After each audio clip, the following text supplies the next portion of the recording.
دوستانی ارجمند برمیگردیم با مجمع قصر ورزش آبی و البته که بعد از چند لحظه مراسم افتتاح نخستین چمپیونات جهان اوید با گوشتینگیری هم شروع میگردد که البته در اینجا تشریف اساسگذار صلح و وحدت ملی پیشوای معظم ملت محترم امامعلی رحمان هم البته در نظر است و باید ذکر نماییم دوستان عزیز که ما قبلا هم اشاره کردیم در جهانی شدن گوشتین ملی گوشتینگیری سهمی به واسطه پیشوای معظم ملت محترم امامعلی رحمان خیلی زیاد است که پیوسته البته در برآمدهایشان که در ضمن افتتاح انشاءات‌های ورزشی بود تاکید میکردند از رشد و نموی ورزش‌های ملی ورزش‌های اجدادی. البته که این میراث غنی مردم تاجیک بالاخره عنوان جهانی کسب کرد و تاریخ 5000 ساله که دارد این با جهانیان البته با خوبی آشنا گردید. بار دیگر یادآور بشویم که فدراسیون گوشتینگیری تاجیکستان بعد دستور و هدایت‌های سرور معظم ملت محترم امامعلی رحمان که در نوروز سال 2015 در شهر بوستانی خوجند که راجع به تقویت بخشیدن این میراث اجدادی راجع به گسترش دادن گوشتین ملی گوشتینگیری و پیوسته در این جشن‌های مهم دولتی راه اندازی کردن مسابقه ها رو البته دستور و سپارش ها داده بودند که این روند رو فدراسیون گوشتینگیری تاجیکستان در سطح خیلی عالی البته اجرا نمودند و چگونه که میبینید آرزوی چندین هزار ساله مردم تاجیک جامعه عمل پوشید و گوشتین ملی گوشتینگیری مقام جهانی کسب کرد. در این میان البته سیاست ورزش پرورانه سرور دولت را رئیس شهر دوشنبه رئیس مجلس ملی مجلس عالی جمهوری تاجیکستان محترم رستم امامعلی همه جانبه دستگیری نمودند. سرپرستی بازی‌های ملی ورزشی با شمار می روند که در جهانی شدن گوشتین ملی سهمی به واسطه رئیس شهر دوشنبه هم خیلی زیاد است. مخصوصا همین طرح لباس یگانه گوشتینگیری که افاده‌گر البته که انعنات نیاگان ما هست به واسطه رئیس شهر دوشنبه محترم رستم امامعلی سهمی ارزنده دارد و چگونه ای که میبینیم دوستان عزیز ما با آهستگی با آن نقطه نهایی با تحولات مهم با رویداد تاریخی هم رسیدیم و چمپیونات جهان در تاجیکستان در قلب تاجیکستان شهر دوشنبه راه اندازی گردید. محبت مردم صداقت مردم با این رشته اجدادی خیلی زیاد است. چون که میبینیم خرد و بزرگ نورسان زنان و مادران همه طبقه جامعه و دستگیری پهلوانان آمدند چون همگان خیلی خوب میدانند که در گوشتین های میدانی که در شهر و ناحیه های جمهوری برگزار می شود به دعوت به اختیار شماره زیادی دوستداران هواداران گوشتین ملی جمع می شوند تماشا می کنند محبت به این میراث اجدادی دارند که این هم البته به واسطه سرچشمه می گیرد از دستگیری های حکومت جمهوری تاجیکستان از توجه سرور دولت نسبت به رشد نمودهای ورزش ملی. واقعا ما قبلا هم اشاره کرده بودیم که در این مسابقه نه تنها رقابت پهلوانان است نه تنها یک اشتراک و به دست آوردن جایزه ها است. اینجا ба ин восита ба воситаи баргузории чемпионати ҷаҳон ки бештар аз 60 давлати ҷаҳон ба тоҷикистон омадааст, фарҳангу таърихи мо муаррифӣ мегардад. шаҳри зебои мо, пойтахти тоҷикони дунё ба ҷаҳониён муаррифӣ мегардад. мавзеъҳои сайёҳии тоҷикистон албатта бештару хубтар инҷо муаррифӣ мегарданд ки ҷомеаи ҷаҳон ба тоҷикистон албатта таваҷҷӯҳи зиёдтар зоҳир мекунад. ва чун мебинем ҳадафи асосии рушд додани гӯштини аҷдодӣ, чун дар маълумотҳои таърихӣ ҳам омадааст ки ҳадафи асосӣ ин муборизаи анамун ҷавонмардон, муборизаи нафарони далер бар зидди зӯровариву ҳар гуна ситаму ҳар гуна ноадолатиҳо аст ки албатта гӯштингирӣ барои тарбияи насли наврас, барои ба воя расонидани он нафарони асил албатта ки нақши муҳим мебозад. мебинем ки аз кӯчактарин фарди тоҷикистон аз ин мероси аҷдодӣ ифтихор ҳам мекунанд ва бо як ҳиссиёти баланд барои дастгирӣ омаданд. бисёр ҳам ҷои ифтихор аст ки аллакай дар нахустин ин мусобиқоти бонуфуз ки бори аввал дар тоҷикистон роҳандозӣ мешавад, паҳлавонони мо тавонистанд ки ба марҳилаи ниҳоӣ барои ба даст овардани нишони тилло мубориза баранд. шоҳида қаландарова дар вазни 70 килограмми бонвон имрӯз барои медали тилло мубориза мебарад. ҳамзамон масъуди аҳмадзод барои медали тилло мубориза мебарад.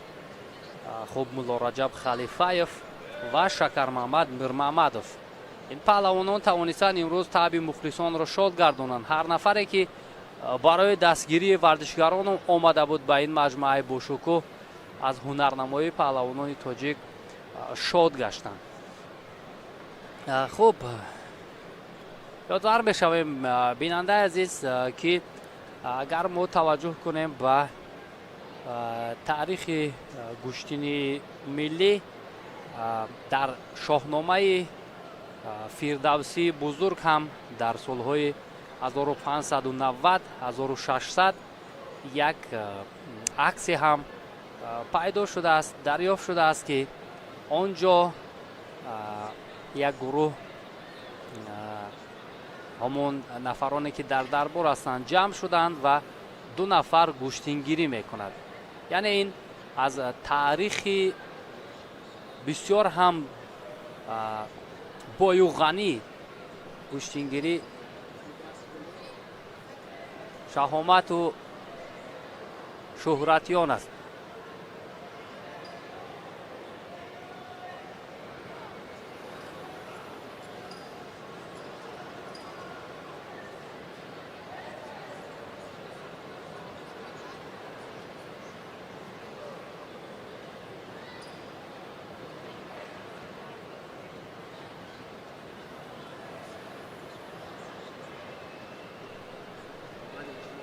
ва албатта мо дӯстони азиз қаблан ҳам ишора карда будем ки бевосита ташрифи пешвои муаззами миллат ба ин чорабинӣ бошукӯҳ ин метавонад ки боз як ангезаи дигар бахшад ба тамоми он ҳайатҳое ки дар чемпионати ҷаҳон ба тоҷикистон омаданд. ҳамакнун ташрифи пешвои муаззами миллат муҳтарам эмомалӣ раҳмон ба ин маҷмӯаи бошукӯҳ ҳам фаро расид.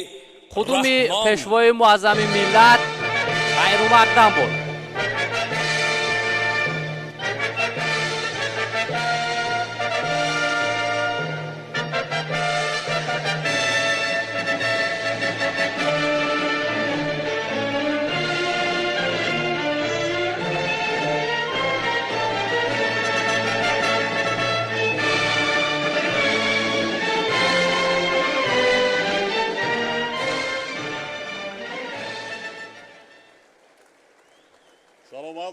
سلامت باشید.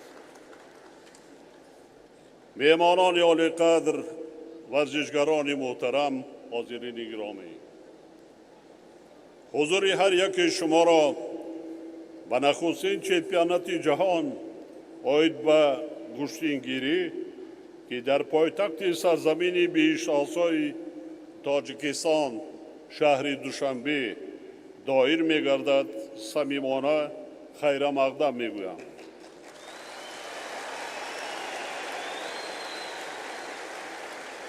گشتینگیری نمودی سنتی ورزش مردم تاجیک محسوب یافته تاریخی بیش از 5000 ساله دارد.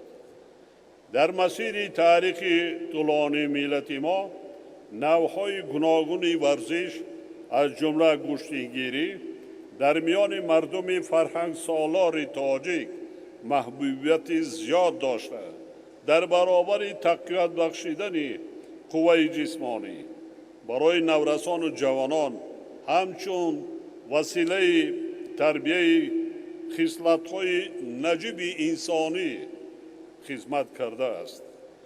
طوری که از کهن‌ترین آثار ادبی تاجیکان برمی آید مردم ما از زمانهای خیلی قدیم برای تأمین طرز حیات سالم تکمیل جسارت جوانان و نورسان حفظ وطن و مرزوبون آن از این نوع ورزش ملی استفاده می‌کردند و این عنعنه امروز نیز ادامه دارد.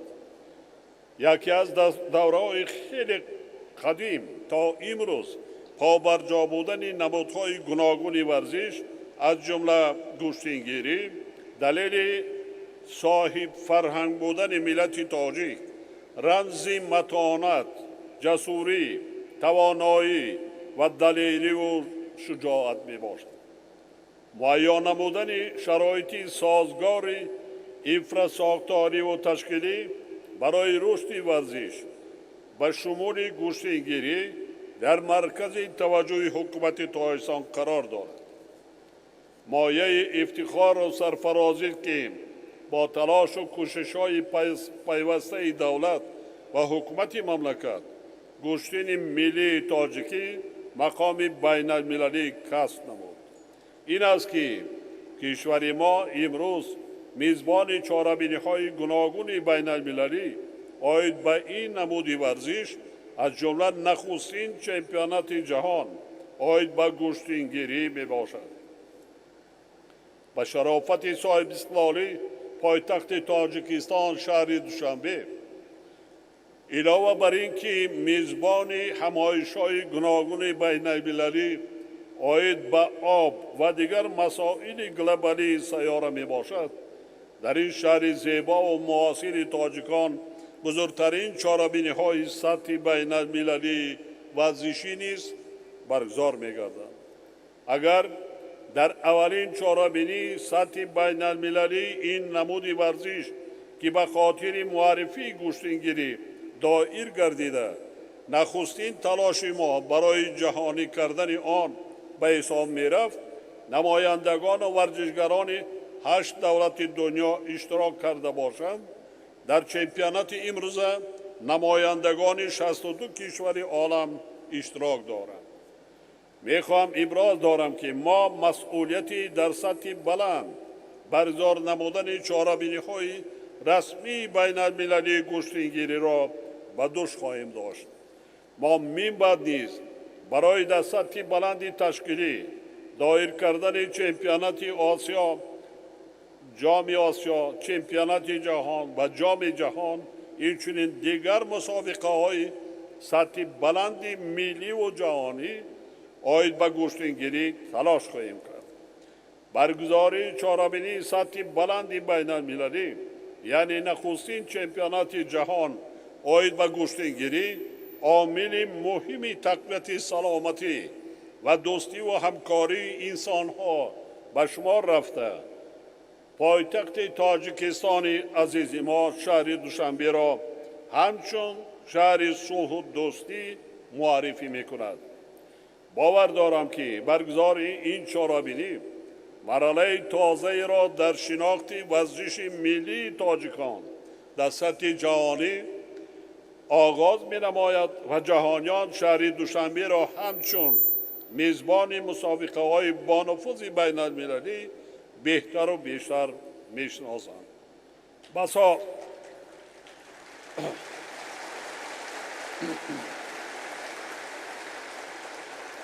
رمزی است که این چهاربینی مهمی بین المللی در روزهای آمادگی و تجلیل جشن مقدس و تاریخی تاجیکان استقلال دولتی تاجیکستان دایر گردیده و این جشن بزرگ ملی ما شوکی تازه می بخشد. بار دیگر به همه شما میهمانان و ورزشکاران محترم، مخلصان و هواداران این نمود ورزش، آغاز چنین یک چهاربینی سطح جهانی را که واقعا جشن بزرگ ورزش ملی ما نیز می باشد صمیمانه تبریک می گویم.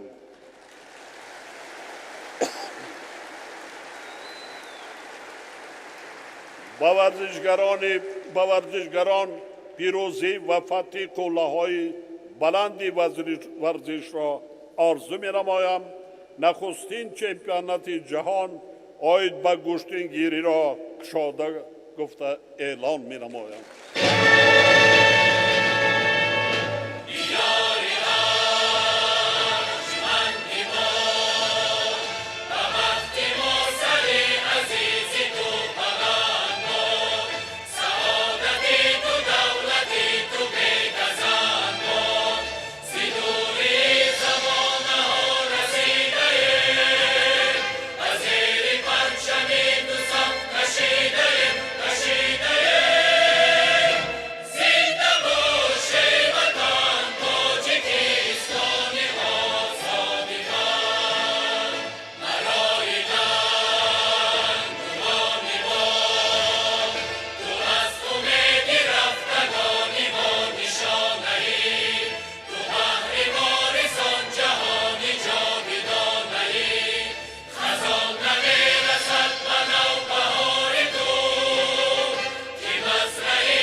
دوستان ارجمند، مهمانان عالی قدر، حالا سرود فدراسیای بین المللی گشتنگیری صدا می دهد. Ladies and gentlemen, sounds the anthem of the International Gustingiri Federation.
دوستان ارجمند، مایه افتخار و سرفرازی است که نخستین کنگره جهانی در رشته گشتنگیری پیش از آغاز قهرمانی جهان برگزار شد با حضور نمایندگان 62 کشور سیاره، اساسگزار صلح و وحدت ملی، پیشوای ملت، پرزیدنت جمهوری تاجیکستان، پرزیدنت کمیته ملی المپی مملکت محترم امام علی رحمان، پرزیدنت فخری فدراسیای بین المللی گشتنگیری انتخاب شد. Ladies and gentlemen, distinguished guests, it should be noted that in the International Congress, the founder of peace and national unity, the leader of the nation, the president of the Republic of Tajikistan, and the National Olympic Committee became the proud president of the International Gushtangiri Federation. خدمت‌های ارزنده و بی‌نظیر سرور معظمی ملت رئیس شهر دوشنبه در تحکیم و تقویت و معرفی گشتن اجدادی و نفوذ جهانی گرفتن این ورزش سنتی بغایت بزرگ است.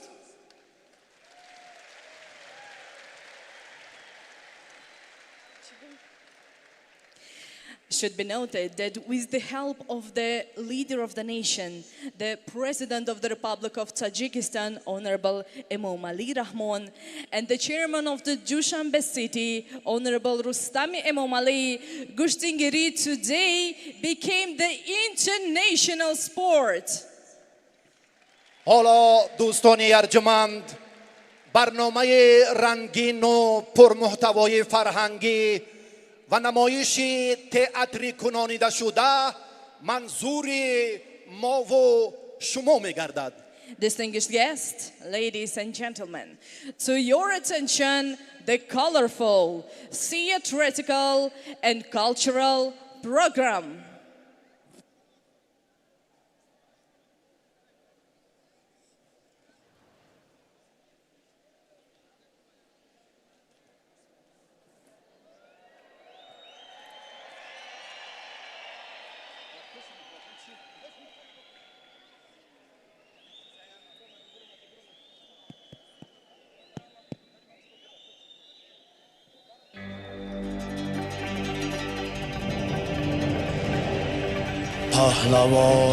پهلوانان جان نثاری ملتند، پهلوانان جان نثاری ملتند، پهلوانان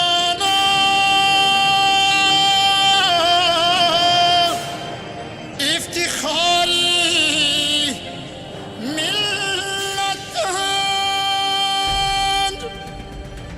پاسدارانی درفشی این وطن، سرفرازانی دیاری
و شهنام فردوسی نغزگوی بس یاد رزمی یلان کرده بود.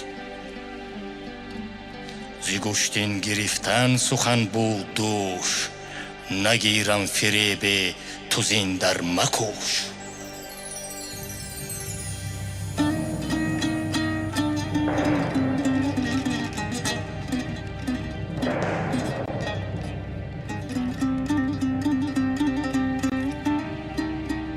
ابا آنکه گوهر آری پدید، دری بسته را خود تو باشی کلید. چو شیران به کشتی برآویختند، زی تنها خی و خون همه ریختند.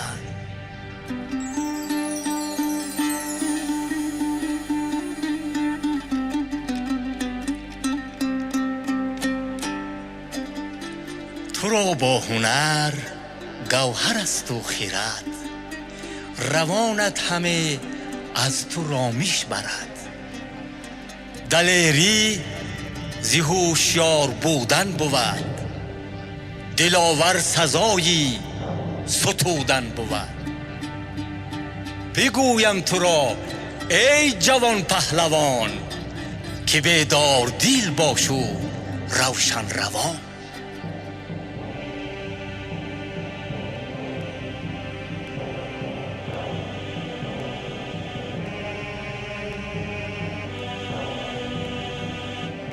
تو گشتی گیر که آرامشی جان بود، نگهداری آیین و پیمان بود.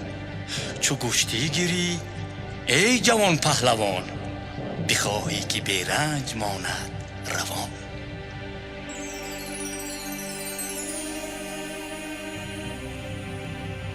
بیزد دست سهراب چون پیل مست، بیزد دست سهراب چون پیل مست. برآوردش از جای و بنهاد پست. که ای پهلوانی جوان شاد باش، زی تیمار و درد و غم آزاد باش. رسالت تو را بود و باشد یقین، که حفظش نمایی به جان سرزمین. با یاد آوری رستمی داستان، تو فخری وطن جهان پهلوان.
دوستان ارجمند، مهمانان عالی قدر، حالا نمایندگان کشورهای اشتراک داشته نخستین چمپیونات جهان آیید به گشتنگیری را استقبال میگیریم. Ladies and gentlemen, please welcome the country's participants. نمایندگان کشور استرالیا را استقبال میگیریم. Representatives from Austria. منتخب آذربایجان هم به تاجیکستان آمد. Representatives from Azerbaijan. مهمانان ارمنستان را هم خوش آمدید میگوییم. Welcome guests from Armenia. نمایندگان افغانستان هم خیر مقدم. Representatives from Afghanistan. خوش آمدن ورزشگران بنگلادش. Welcome our guests from Bangladesh. نمایندگان جمهوری بلاروسیا را خوش آمدید میگوییم. Welcome representatives from Belarus. خیر مقدم نمایندگان کشوری بلژیا. Representatives from Belgium. از قطعه دوردست ورزشگران برزیلیا. From Brazil. ورزشگران بلغارستان را استقبال میگیریم. Welcome guests from Bulgaria. نمایندگان جمهوری مردمی چین هم به تاجیکستان آمدند. Representatives from China. دسته جایپی چین هم در تاجیکستان قرار دارد. Representatives from Chinese Taipei. از کشوری دوردستی کنگو مهمانان به تاجیکستان آمدند. Representatives from Congo. ورزشگران مصر هم در قهرمانی جهان اشتراک دارند. Welcome guests from Egypt.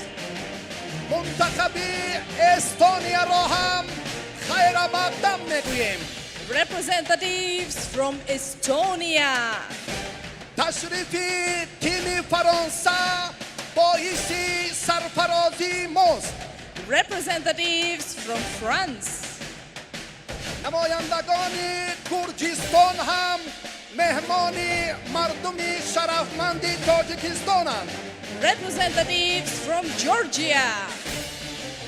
تشریف منتخب آلمان مایه افتخار است.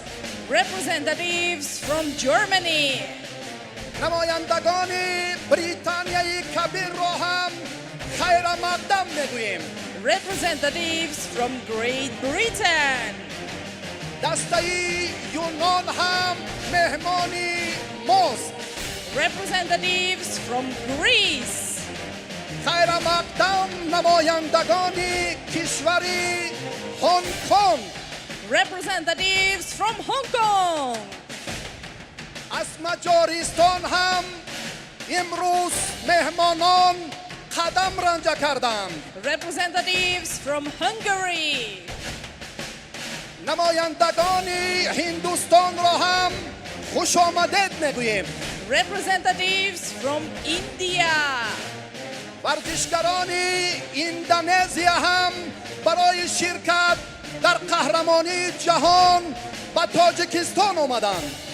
Representatives from Indonesia. نمایندگان جمهوری اسلامی ایران را هم خوش آمدید میگوییم. And guests from Islamic Republic of Iran. خیر مقدم ورزشگران عراق. Representatives from Iraq. از ایتالیا به تاجیکستان آمدند. Representatives from Italy.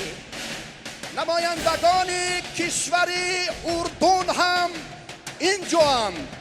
representative from Jordan, منتخب قزاقستان هم با قهرمانی جهان آمد. representatives from Kazakhstan, دسته کرغیزستان را هم خوش آمدید میگوییم. representatives from Kyrgyzstan, منتخب لبنان را استقبال میگیریم. representatives from Lebanon, نمایندگان جمهوری لیتوا هم مهمانی ما هم. representatives from Litva, از مالایزیا دسته مکمل به تاجیکستان آمد. representatives from Malaysia, از قاره دوردست نمایندگان کشوری مالتا آمدند. representatives from Malta, نمایندگان مالداوا هم اینجا حضور دارند. representatives from Moldova, ورزشگران قوی مغولستان هم مهمان تاجیکستانند. representatives from Mongolia, مونتنگرو یک دولت دوردست هم به تاجیکستان آمد. representatives from Montenegro, از مراکو به تاجیکستان تشریف آوردند. representatives from Morocco, ورزشگران قوی نیدرلند را خیر مقدم میگوییم. representatives from Netherlands, ورزشگران کشوری نپال را خوش آمدید میگوییم. representatives from Nepal, از دولت عمان هم اینجا نمایندگی دارند. representatives from Oman, پهلوانان پاکستان و تاجیکستان قدم رنجه کردند.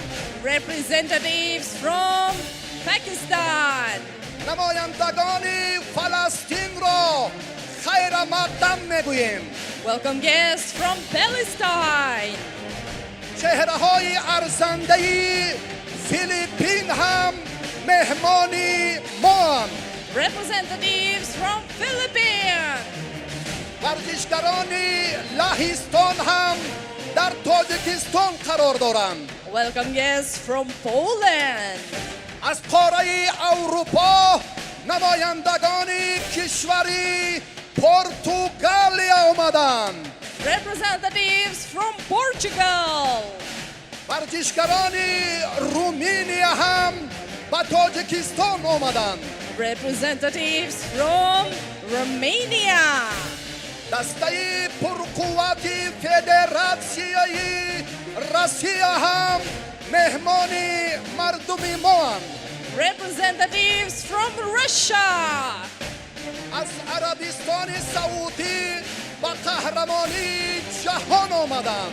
representatives from Saudi Arabia, نمایندگان سربیا را هم خوش آمدید میگوییم. representatives from Serbia, از سنگاپور هم در قهرمانی جهان نمایندگی دارند. representatives from Singapore, ورزشگران کره جنوبی هم برای شرکت به قهرمانی جهان اینجا تشریف آوردند. representatives from South Korea, دسته شریلانکا هم در چمپیونات نخستین جهان شرکت دارد. representatives from Sri Lanka, از شویتزاریا دسته مکمل و قهرمانی جهان آمد. representatives from Switzerland, دسته سوریه را خیر مقدم میگوییم.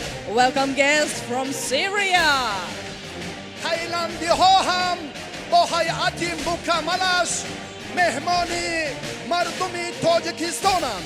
welcome guests from Thailand, استقبال گرم و صمیمانه دسته ترکیه، representatives from Turkey, نمایندگان جمهوری ترکمنستان را هم خوش آمدید میگوییم. Representatives from Turkmenistan. دسته جمهوری اوکراین هم در نخستین چمپیونات جهان اشتراک دارد. Representatives from Ukraine. اینک دسته کشوری همجوار ما جمهوری ازبکستان را خوش آمدید میگوییم. Welcome guests from Uzbekistan. نمایندگان ویتنام هم به تاجیکستان آمدند. Representatives from Vietnam. دسته فدراسیون بین المللی کشتیگیری هم در این قهرمانی جهان شرکت دارد. And the representatives from the International Kushtingiri Federation. و اینک با صمیمیت و استقبالی به پایان منتخب میزبان تاجیکستان را استقبال میگیریم. And welcome the team of Tajikistan.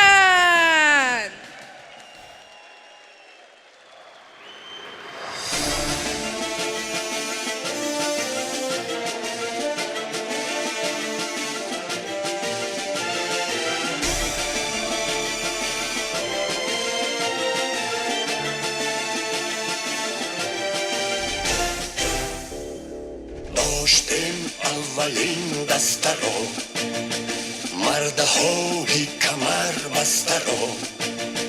داشتیم اولین دسته رو، مردهایی کمر بسته رو. پیکری هر کدام آهنین، روحی هر سور سنجشمتی. سبقتی تن به تن گوشتیم، آبروی وطن گوشتیم. سبقتی تن به تن گوشتیم، آبروی وطن گوشتیم. از دلی باستان این صداست، گوشتیم سبقتی خلق ماست. گوشتیم سبقتی خلق ماست.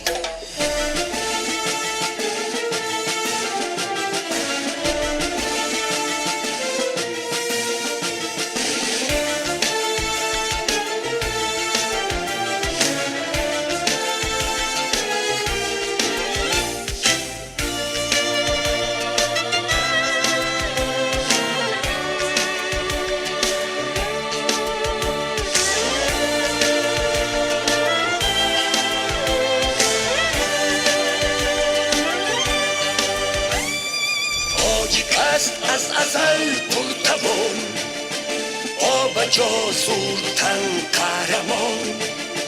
تاجیک است از ازل پرتوان، آب جاسورتن قهرمان. تاجیکستانی من میهنم، روید از خاک تو پهلوان. تاجیکستانی من میهنم، روید از خاک تو پهلوان. پهلوان تیز چنگ از پلنگ، پهلوان مرد میدانیم. پهلوان تیز چنگ از پلنگ، پهلوان مرد میدانیم. از شجاعت در سر داردان، دارد از خصلتی ما نشان. سبقتی تن به تن گوشتیم، آبروی وطن گوشتیم. سبقتی تن به تن گوشتیم، آبروی وطن گوشتیم. از دلی باستان این صداست، گوشتیم سبقتی خلق ماست. گوشتیم سبقتی خلق ماست. ها هو ها هو.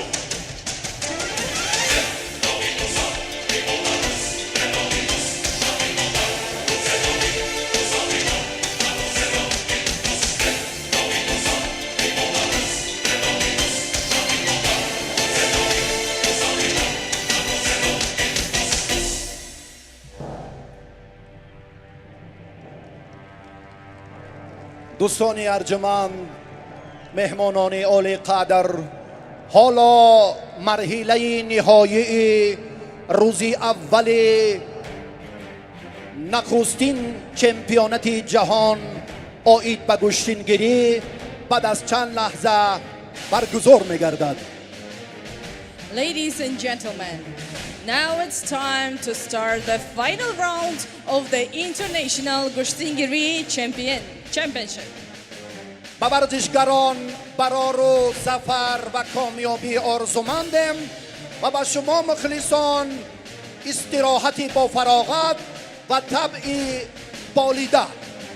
We wish to all the participants and all the athletes from more than 60 countries strength, luck, winnings and only winnings.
دوستداران کشتیگیری، همین آخرین نهایی نخستین چمپیونات جهان آید کشتیگیری برگزار می‌گردد.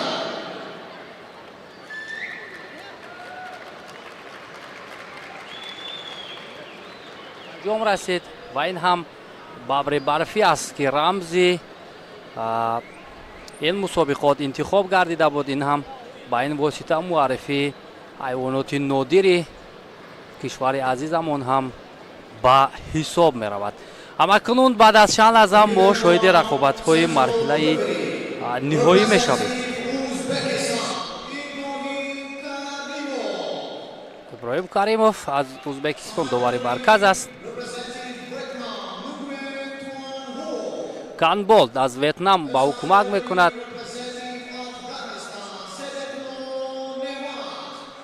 سبونال نعمت از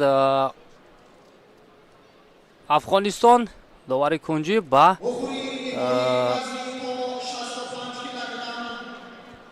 دوباره مرکز کمک میکند.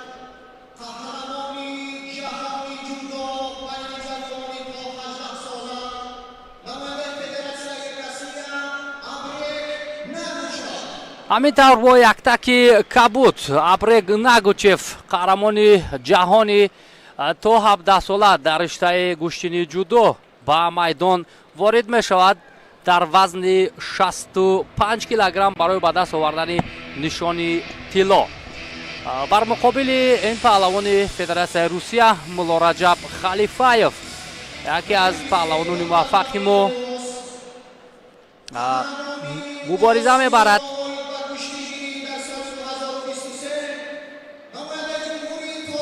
رجب خلیفایف نتیجه خیلی ارزنده دارد در گوشتنی جودو و در گوشتنی ملی گوشتنگیری و امروز برای نخستین مدال طلای قهرمانی جهان در رشته گوشتنگیری نیروسنجی میکند که البته در نزد پیشوای معظم ملت، در نزد رئیس شهر دوشنبه هنرنمایی کردن برای مولا رجب خلیفایف واقعا هم باعث افتخار و سربلندی است.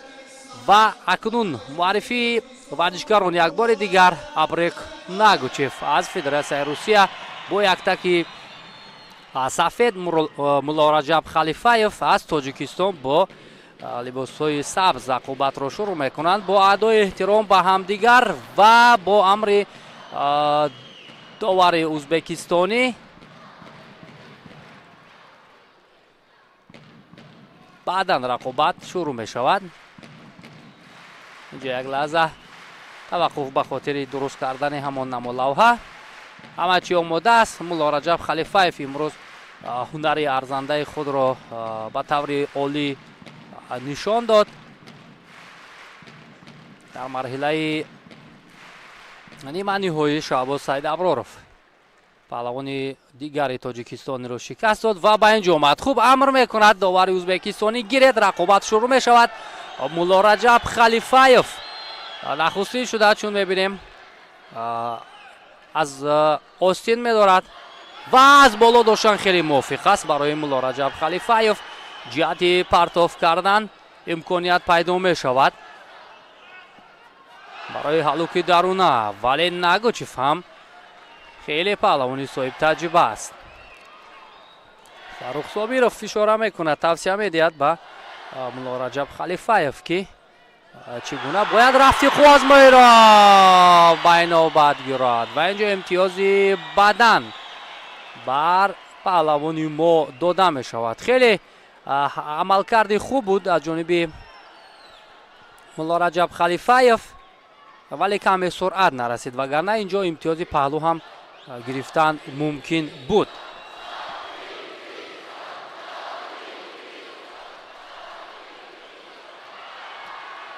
фишори Халифаев хеле зиёд аст.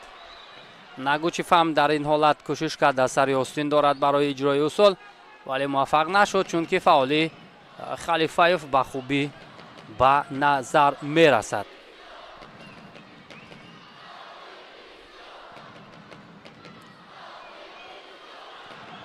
ва пойизании дигар аз ҷониби Халифаев.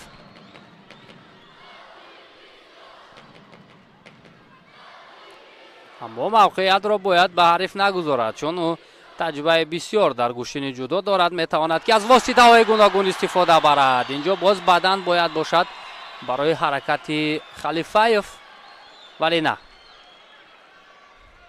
ин равандро довар ба хубӣ мушоҳида мекард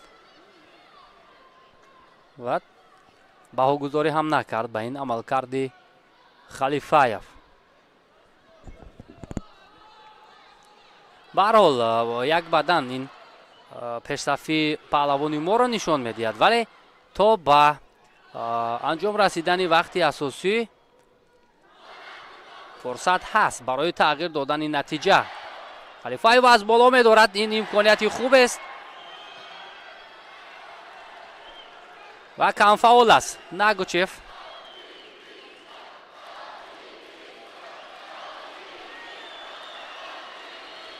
огоҳӣ ҳам мегирад ба хотири камфаъолӣ Абрек Нагучев.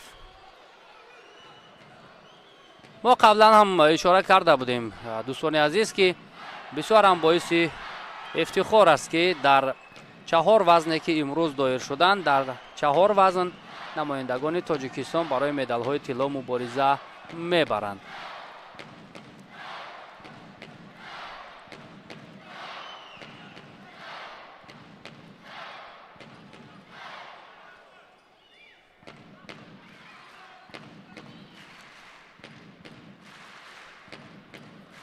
мавқеиятро ин ҷо Нагучев мехост ишғол намояд.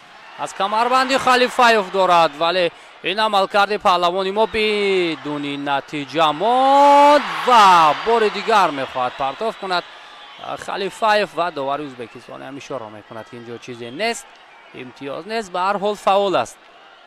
Халифаев фаъол аст.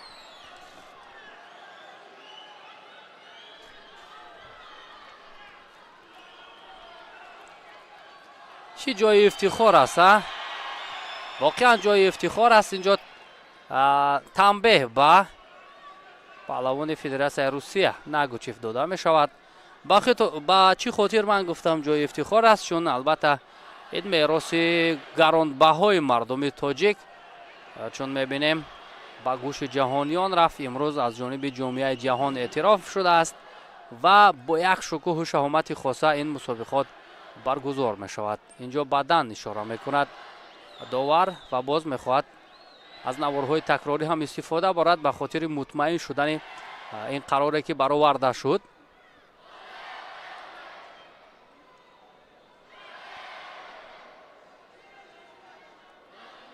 ҳаракати Нагучев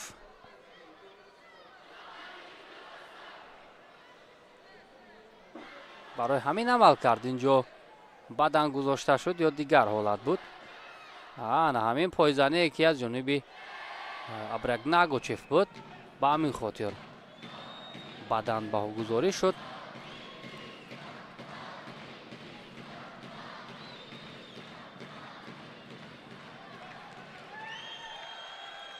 бибинем ҳама нишаст ҷойҳои толор пур аст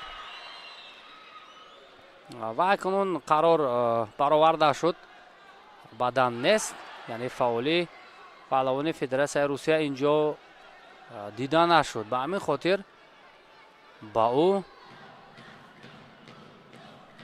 имтиёзи бадан дода намешавад.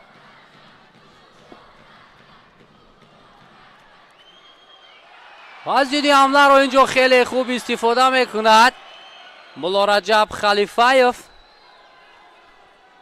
аммо довар ишора мекунад ки чизе нест, имтиёз нест ва бисёрам албатта сарвари давлат хушҳол аст. ин рақобатро тамошо мекунад.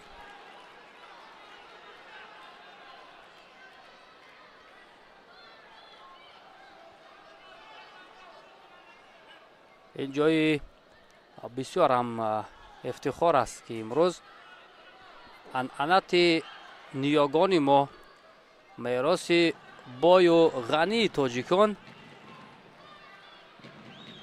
ба ҷаҳониён муаррифӣ шуд ва имрӯз бештар аз 60 кишвари ҷаҳон ба Тоҷикистон омаданд то дар намуди аҷдодии мо нерӯсанҷӣ кунанд, ҳунарнамоӣ кунанд. сонияҳои кам боқӣ монданд то анҷоми вақти асосӣ. Муллораҷаб Халифаев наздик аст то нахустин нафаре шавад ки дар аввалин чемпионати ҷаҳон оид ба гӯштингирӣ нишони тиллоро ба даст биёрад. хеле наздик аст. Нагучев ҳам хаста гардидааст.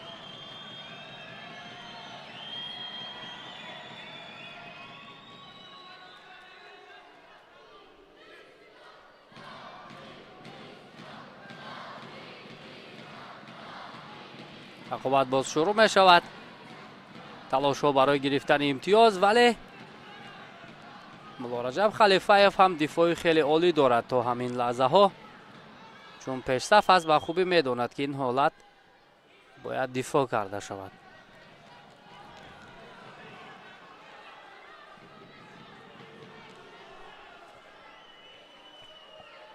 ҳамин яктаки гӯштингирӣ ки бо тарзу услуби бисёр ҳам хубу тоҷикона пешниҳод гардидааст,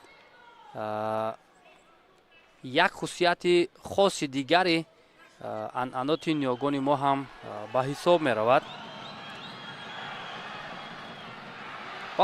яй набояд ин ҳолатро ба ҳариф гузорад Муллораҷаб Халифаев, чун хеле хатарнок буд. агар партоф ба хубӣ анҷом меёфт, ин барои Халифаев хеле душвор мешуд. сари зону нишаст дар инҷо паҳлавони мо, вале барои иҷрои усул муваффақ шудан натавонист. ба ҳар ҳол сонияҳо наздик мешаванд барои нишондоди таърихӣ ва ҳамин тавр дӯстони азиз вақт ба анҷом мерасад.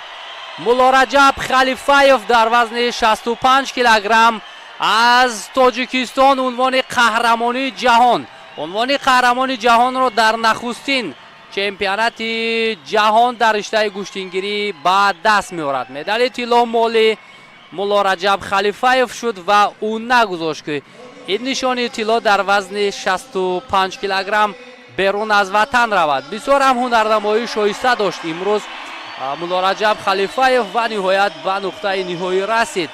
ӯ дасташ боло мешавад ва ин кафкубиҳо ҳам албатта ба хотири музаффарияти Муллораҷаб Халифаев аст. ара шоиста буд ва нагучист бошад ба гирифтани нишони нуқраи чемпионати ҷаҳони гӯштингирӣ мушарраф гардид. акнун шӯру шавқи мухлисонро бештар мекунад, ҳаяҷони мухлисонро зиёдтар мекунад ва ин ҳам Фарух Собиров ба хотири заҳматҳое ки дар омода кардани Муллораҷаб Халифаев дошт миннатдории ӯ аст ва ҳаёҳую шӯру шавқи мухлисон ба хотири музаффарияти Халифаев бештар мешавад.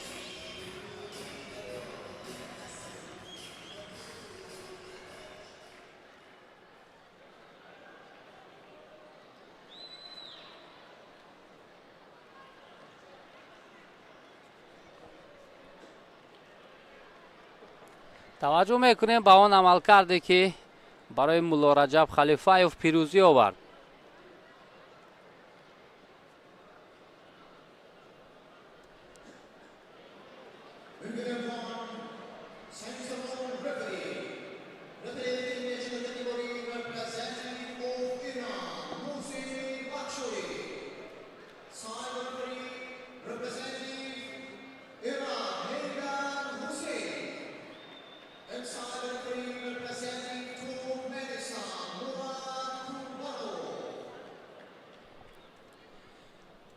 хуб, акнун дар вазни 65 килограмм нафарони муваффақ муайян гардиданд. таваҷҷӯҳ мекунем ба набарди паҳлавонони вазни 71 килограмм ки дар ин ҷо ҳам мо намоянда дорем.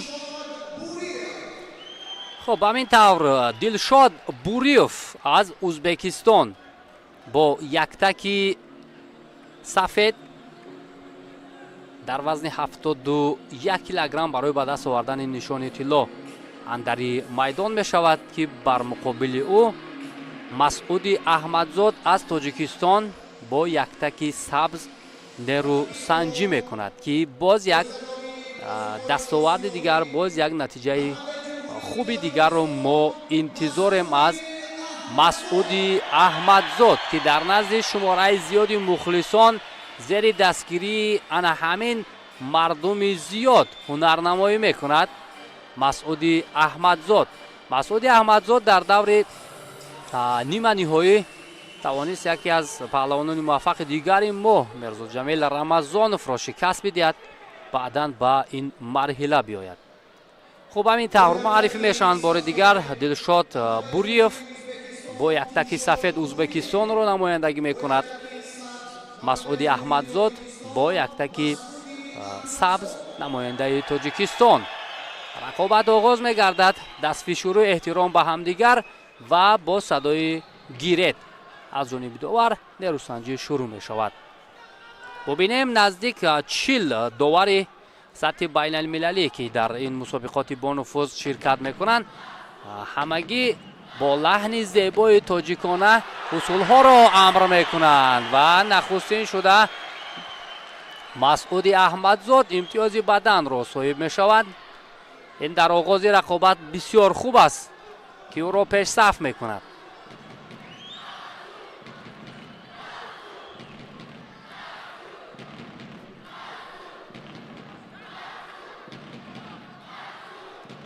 аллакай як қадам ба пеш гузошт Масъуди Аҳмадзод.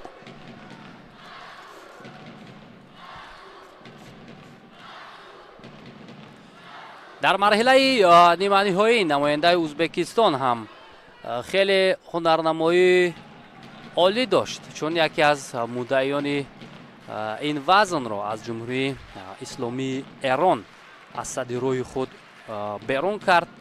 Ильёс Покдилро ки ӯ низ ҳунари шоиста дошт ва акнун ба марҳилаи ниҳоӣ омадани паҳлавони Узбекистон ин бесабаб нест, чаро ки таҷрибаи зиёд ҳам дорад. ӯ ба хотири оне ки гӯштини кураши узбекӣ наздикӣ зиёд дорад ба гӯштини миллӣ. паҳлавонони Узбекистон дар гӯштини миллӣ ҳам ҳунари шоисаи худро нишон дода метавонанд.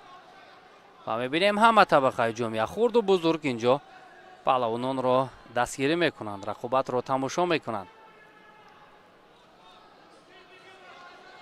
ва мисли мулло Раҷаб Халифаев, Масъуди Аҳмадзод низ аввалин шуда имтиёзи баданро гирифт ва кӯшиш мекунад ки ин пешсафи худро то ба охир идома диҳад. Ин навбат сари зону мехост нишинад Масъуди Аҳмадзод.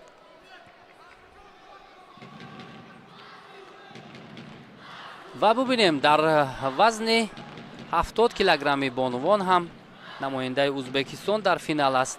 дар вазни ҷамъи 95 килограмм ҳам намояндаи дигари Узбекистон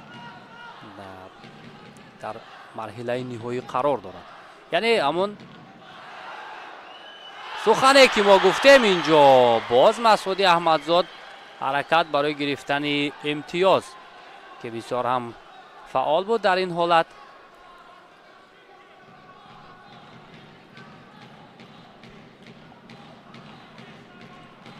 Масъуди Аҳмадзод паҳлавони тоҷикистонӣ таҷрибаи хуб дар гӯштини ҷудоро ҳам дорад. дар мусобиқоти сатҳи мухталиф ҳам ширкат кард.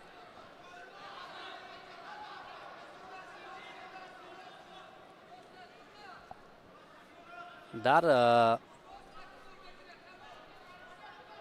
миёни ҷавонону наврасон бештар дар ҷоми Осиё ширкат намуд ва ба мақоми сеюм ҳам расид.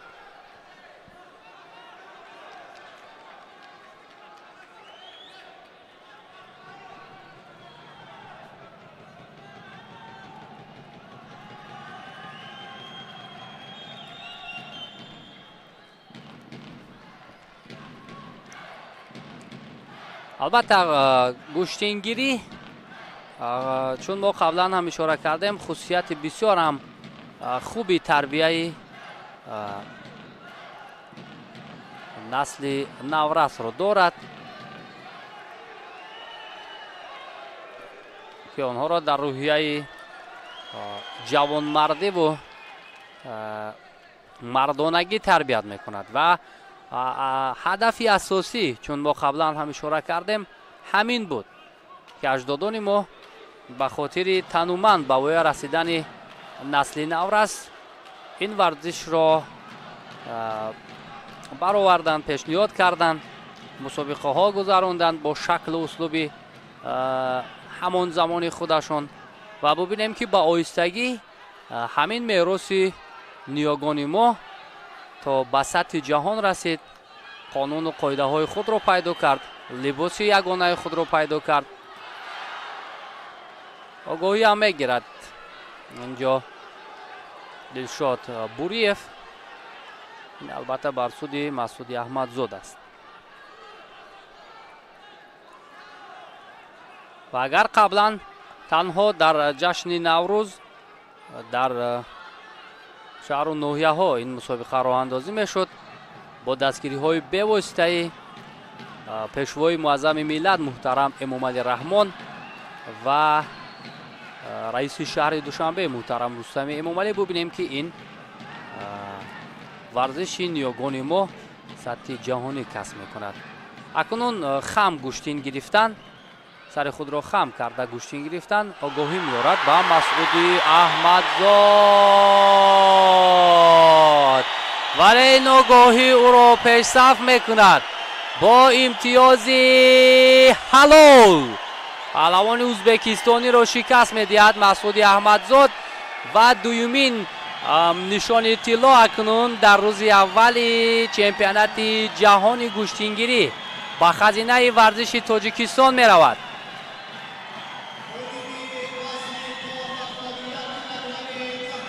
аз дақиқаҳои аввал воқеан ҳам дурахшиши хеле олӣ дошт Масъуди Аҳмадзод ва тавонист ки ҳарифашро шикаст бидиҳад ва тамоми мухлисону ҳаводорони гӯштини миллии гӯштингириро шод кунад.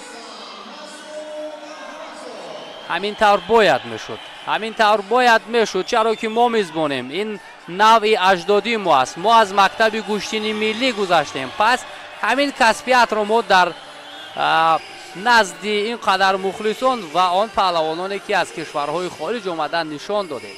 Масъуди Аҳмадзод тавонист ки нишони тиллоро ба даст биёрад.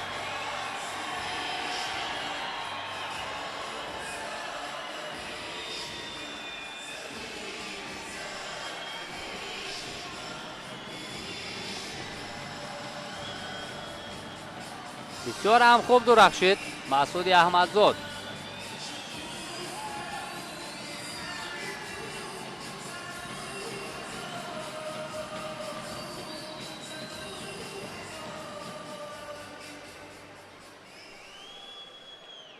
ана ҳамин ҳолат сари зону нишаст, баъдан бо сари китф партов кард ки инҷо имтиёзи комили ҳалолро ба даст овард Масъуди Аҳмадзод.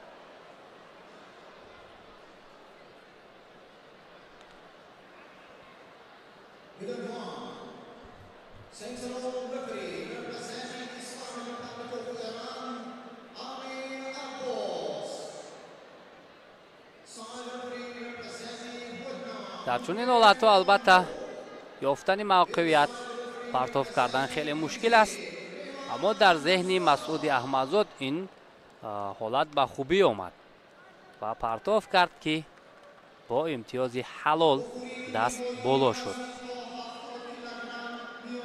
ва албатта хушҳолӣ, бубинед хандаи сарвари давлат, ин хушбахтии тамоми миллат аст. воқеан ҳам имрӯз бо як бисёр ҳам ҳисси баланди воқеан ҳам дар назди пешвои муаззами миллат баромад кардани паҳлавонони мо ин як шуҷоату далериву ҷасоратро мемонад ки тавонистанд. ҳамакунун мо таваҷҷӯҳ мекунем ба набарди бонувон ки дар вазни то 70 килограмм нерӯсанҷӣ шурӯъ мешавад. Шоида Қаландарова ҷоизадори чемпионати ҷаҳон дар соли 2021 дар риштаи гӯштини ҷудо. намояндаи Ӯзбекистон Гулноза Матниёзова иштирокчии бозиҳои олимпӣ ба майдон меояд ки бар муқобили Шоида Қаландарова аз Тоҷикистон нерӯсанҷӣ кунад. хеле паҳлавони бо таҷриба аст Гулноза Матниёзова ва Шоида бошад дар гӯштини миллӣ таҷрибаи хеле зиёд дорад.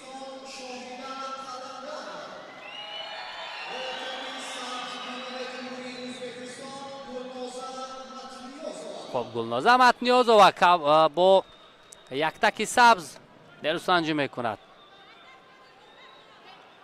بانوی 30 ساله ازبکستانی و شویده قلندرова باشد با یک تکی سفید. شویده قلندرова نسبت به مسابقات گذشته که شرکت میکرد در چمپیونات جهان واقعا هنرنماییش آمادگیش در سطح عالی بود، ولی در مرحله نهایی چون میبینیم برای مبارزه جهتی گرفتن نشانی طلا با رقیب روبرو شده است که او تجربه خیلی زیاد دارد. در چمپیونات جهانی گوشتنی جودو که مسابقات خیلی بزرگ به حساب می رود نشانی برنجی رو به دست آورد. در چمپیونات آسیا نتیجه های خیلی بزرگ دارد. متنیازова و فشار او رو ما میبینیم.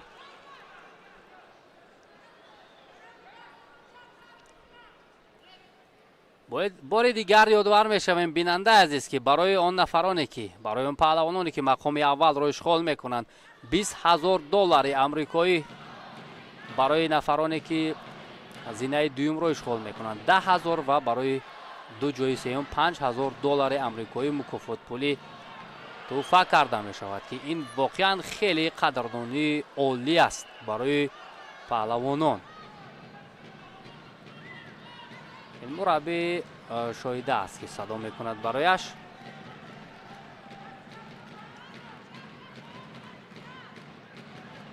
برای بانوان البته 4 دقیقه معین می شود. برای مردان باشد 5 دقیقه در گوشتینگیری. و به هر حال جریان رقابت تا کنون خوب رفته ایستاده است و داور اشاره میکند که گیرید.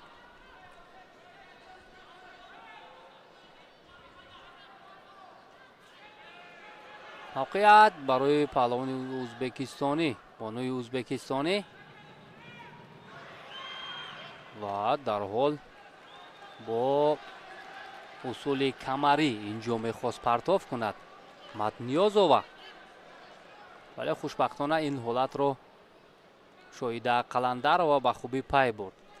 Шоҳида Қаландароваро ҳамагон хеле хуб медонанд, чун аз қадамҳои аввал ҳатто аз хурдӣ дар майдонҳои гӯштингирӣ ҳунарнамоӣ мекард ва бештари вақт бо писарон нерӯсанҷӣ мекард, ки онҳоро шикаст медод. Огоҳӣ барои Шоҳида Қаландарова.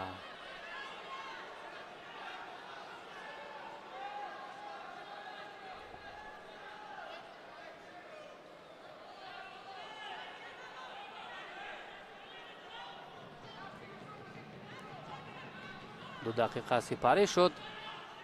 Токунун барои Шоҳида мавқеияти мусоид пайдо нашудааст. ӯ бештар дифоъ мекунад, вале Гулноза Матниёзова бошад дар ҳуҷум аст.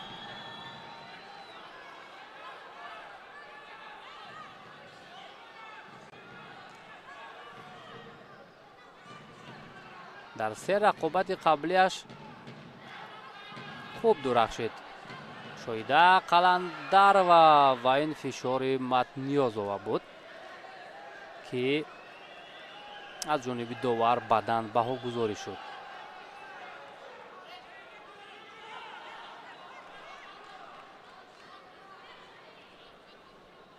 хеле ифтихори бузург ҳам аст албатта, ки имрӯз бонувон ҷиҳати муаррифии кишвар камари ҳимат бастанд. Бояд ба самти қафо, агар қувашбасандагӣ мекард, Шоҳидаро партов мекард. Бисёр ҳолати мувофиқ буд барои ӯ, аммо боз имтиёзи баданро соҳиб мешавад Гулноза Матниёзова, ки ин пешсафии ӯро нишон медиҳад.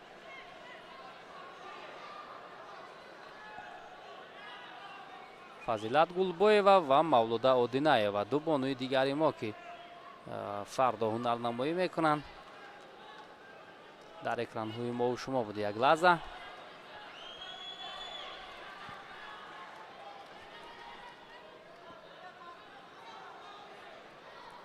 ва боз таваҷҷӯҳ барои усули камарӣ аз ҷониби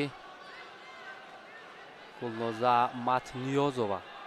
чун мо қаблан ҳам ишора карда будем, бинандаи азиз, ки дастаи мукаммале, ки иборат аз паҳлавонони хеле муваффақу соҳибтаҷриба аст, аз кишвари ба мо дӯсту ҳамсоя Ӯзбекистон аст, ки онҳо як ҳайати хеле пурқувватро ба чемпионати ҷаҳон сафарбар намуданд, ки Гулноза Матниёзова аз қабили онҳост ва зидди ҳамла аз ҷониби Шоҳида, вале довар ишора мекунад, ки инҷо чизе нест.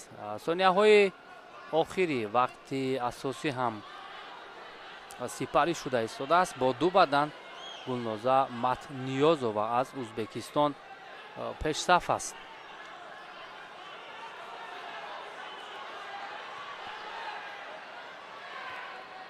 ва чӣ ишора мекунад? паҳлӯ бар ҷониби бонуи ӯзбекистонӣ, як паҳлӯ ва ду бадан ӯро пешсаф мекунад.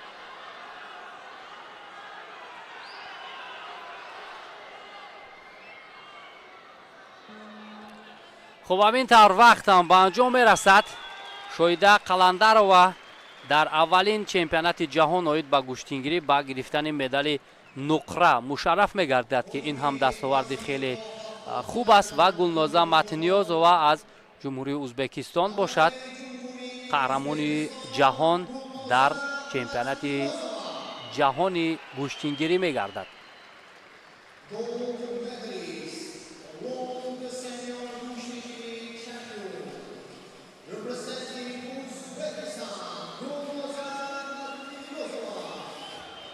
албатта таҷрибаи боло дошт Гулноза Матниёзова ва он таҷрибааш ба ӯ имрӯз кӯмак кард.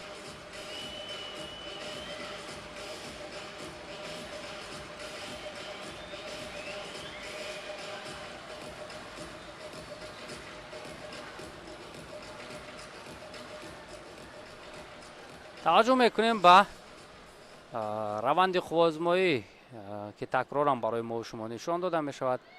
ин фишори охире ки аз ҷониби Гулноза Матниёзова буд, имтиёзи паҳлӯро барои ӯ дод. ҳарчанд шоҳидам мехост ки инҷо бо сари зону нишаста партов кунад, вале қуввааш басандагӣ накард.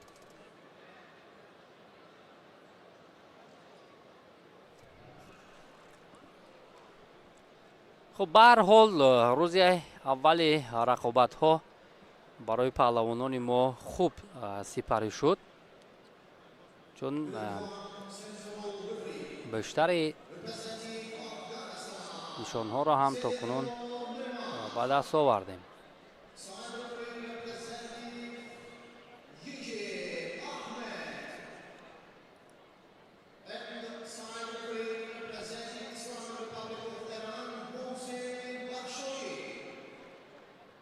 муҳсин бахшоӣ.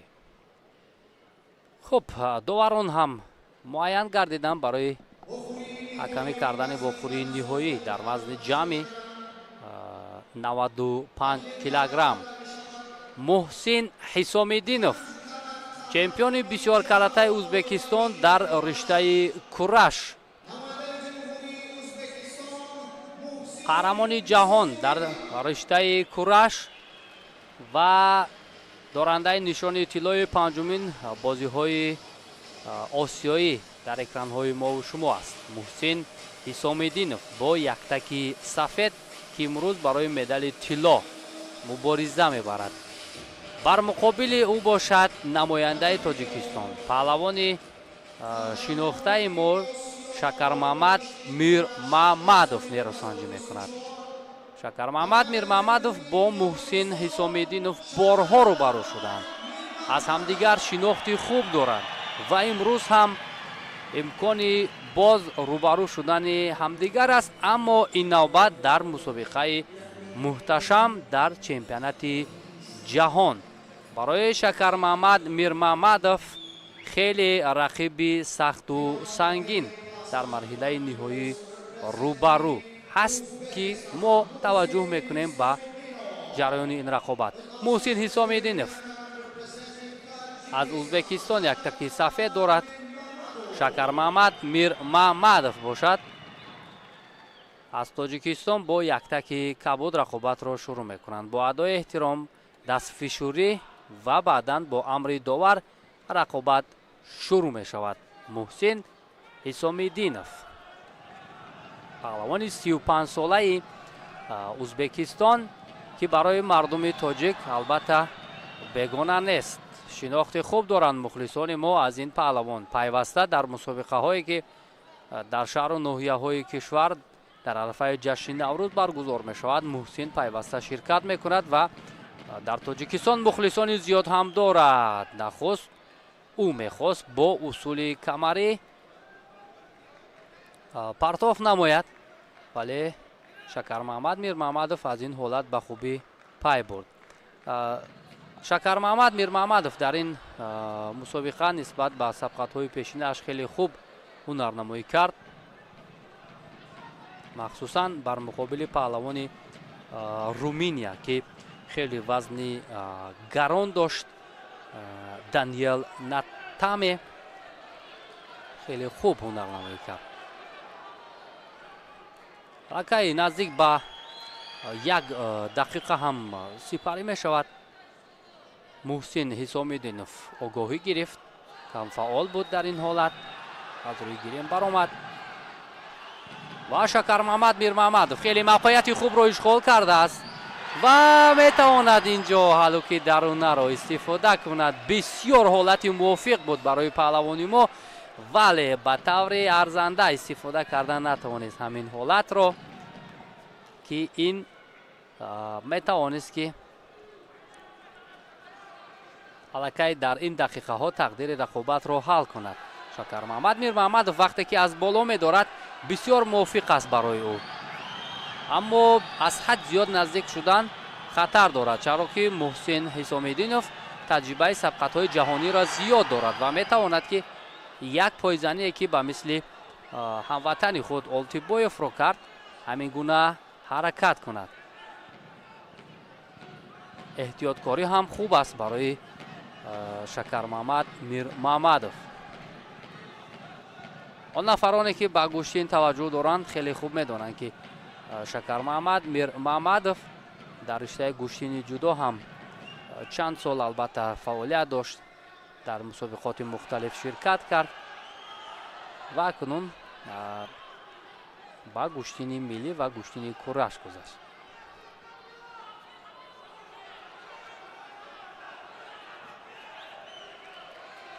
اینجا محسن حسامدینов میخواست سری زانو نشیند،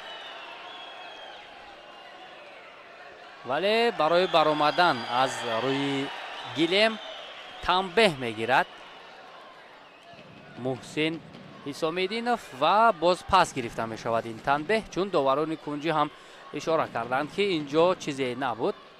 یعنی محسن برای اجرای اصول میخواست حرکت کند، به همین خاطر از میدان بیرون شد. تنبیه باز پس گرفته می شود.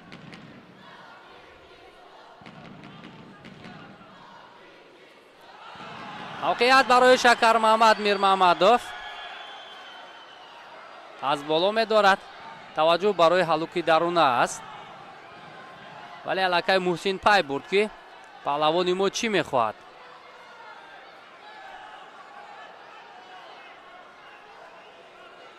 قامت را راست می کند محسن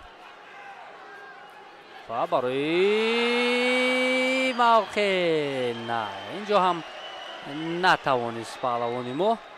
به هر حال آن روشی که انتخاب کرده است شکر محمد میر محمدov خیلی عالی است، چون در فشار است، او بیشتر در حرکت است، عقب نشینی نمی کند، از خود باوری زیاد دارد برای تسلیم کردن محسن حسامدینov و باز از بالا می دارد پهلوانی ما.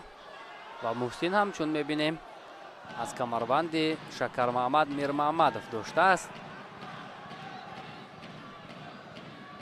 البته هنگامی که پهلوانان از موقع گوناگون می دارند در سر فکر می کنند که همین حالا باید با کدام طرز من حرکت کنم، چگونه پرتاف نمایم و این حالت ها زود می گذرند. با همین خاطر یکی از مهمیت آن همین خوب فکر کردن است. داور کنجی هم اشاره می کند که باید فعال باشند هر دو پهلوان.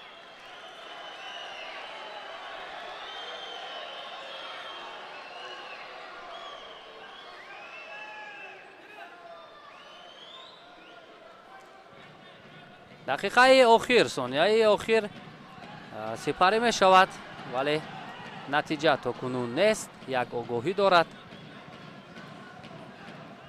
محسن حسامدینov که اگر وقت به انجام رسد این آگاهی البته نقش نمی بازد، ولی گپ سری آن است که شکر محمد میر محمدov با مثل دقیقه های اول باید فشار رو بیشتر کند.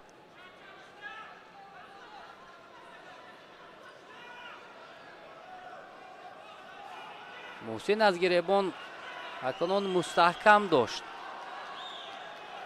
با هر دو دستش می دارد، بیشتر رو سر زانو می نشیند. انا همین حالت را شکر محمد الکی به خوبی پای برده است که روشی بیشتر استفاده می بردگی محسن حسامدینov همین با سر زانو نشستن است.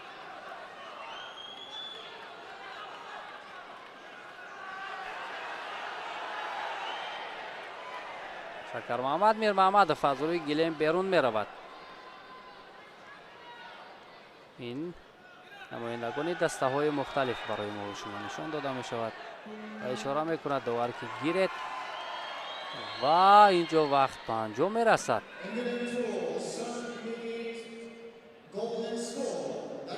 نه، اینجا 3 دقیقه وقت علاوه داده می شود.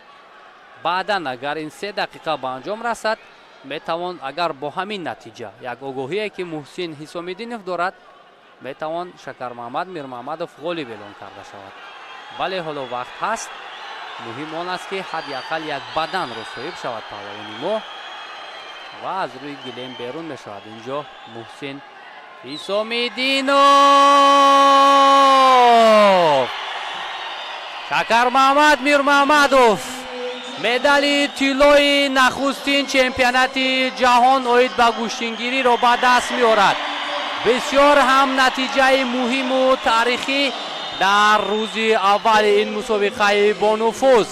муҳсин исомеддинов аз рӯи гилем берун шуд, танбеҳ гирифт ва Шакармаҳмад Мирмаҳмадов чемпиони ҷаҳон дар нахустин мусобиқоти бонуфузе ки дар Тоҷикистон баргузор гардид. мухлисон ҳам хеле хушҳол мегарданд, албатта аз натиҷае ки Шакармаҳмад Мирмаҳмадов ба даст овард.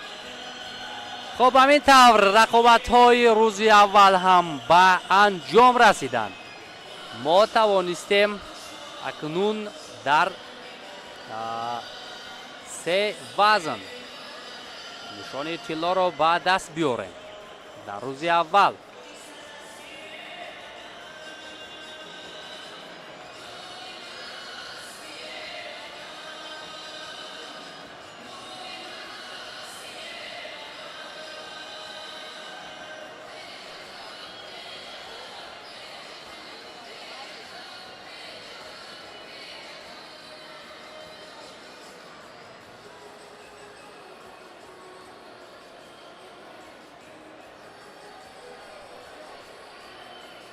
ҳама лаҳзаҳои хушҳолие ки Шакармаҳмад Мирмаҳмадов дорад.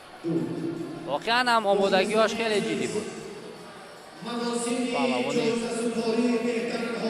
тоҷикистониро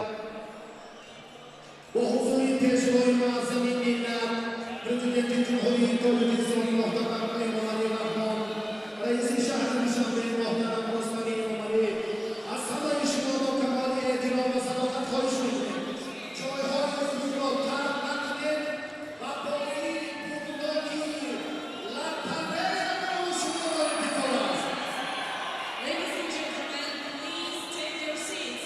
It's time for the awarding ceremony with the participation of the leader of the nation. ҳамакунун дӯстони арҷуманд, он нафароне ки имрӯз аз субҳ пайгир будед рақобатҳои паҳлавононро, ба дастчанд лаҳза маросими тақдими ҷоизаҳо ва беҳтаринҳои ин чаҳор вазн сурат мегирад. мову шумо ин ҳолатҳои ин ҳолати таърихиро мушоҳида мекунем.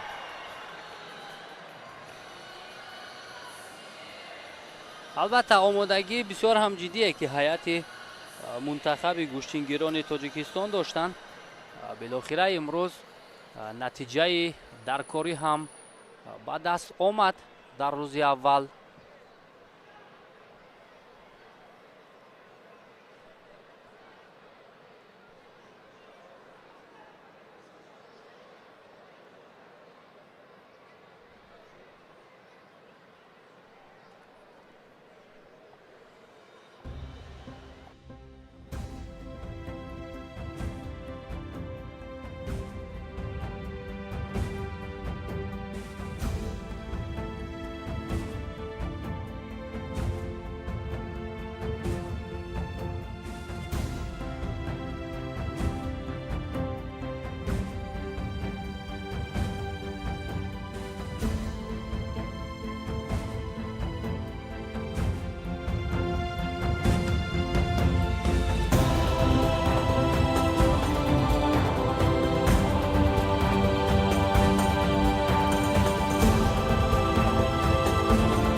دوستان ارجمند، مخلصان و هواداران شبکه ورزش، همکنون رسیدیم به آن نقطه نهایی، جایی که مراسم تقدیم جایزه ها به نفران غالب اینجا فرا میرسد. اساسگزار صلح و وحدت ملی، پیشوای معظم ملت محترم امامعلی رحمان و رئیس شهر دوشنبه محترم رستم امامعلی اکنون نفران موفق را قدردانی میکنند و اینجا پیشوای معظم ملت با مخلصان هم ببینیم که در صحبت است و توصیه ها میدهد. البته بسیار هم این برای تمام مخلصان باعث افتخار و سربلندی است که توجه به واسطه رهبریت عالی مملکت به مخلصی و به شور و شوق آنها است.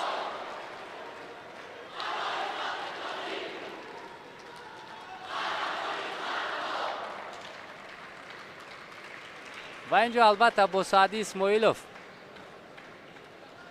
و نفری که مخلصان تاجیک را همه وقت با پیش و سوی امکانیت ها به سوی دستگیری کردن همه نمودهای ورزش میبرد. اینجا هم صحبت میشوند پیشوای معظم ملت البته از آداب مخلصی، از رفتاری که امروز مخلصان ما دارند، از محبت، بله، از صداقت، از مهمان نوازی، از عرف و عادت تاجیکانه اینجا باید به جهانیان نشان دهیم. واقعا همین جای افتخار است برای آن نفرانی که اینجا موفقیت به دست آوردند. این جای افتخار است، چرا که از دست پیشوای معظم ملت آنها اکنون نشان و جایزه های خود را میگیرند.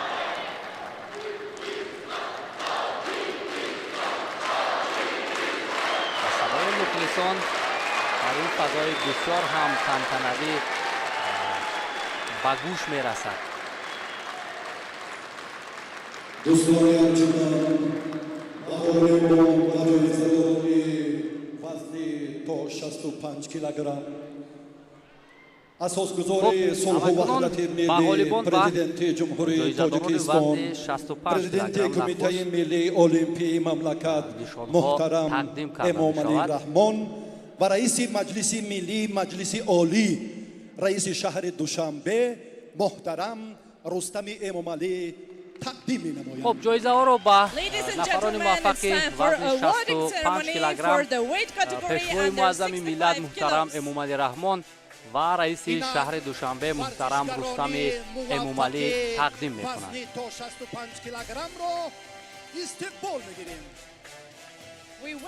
البته در وزن 65 کیلوگرم رقابت‌ها خیلی جالب و دیدنی صورت گرفتند که مخلصان هم واقعا از هنر این پهلوانان حلاوت بردند. خوب همینطور ارتور شتوربابین از جمهوری ازبکستان، شهباز سیدابرارов از تاجیکستان دو مقام سوم را اشغال کردند. شهباز سیدابرارov جمهوری تاجیکستان، ارتیوم شتوربابین جمهوری ازبکستان.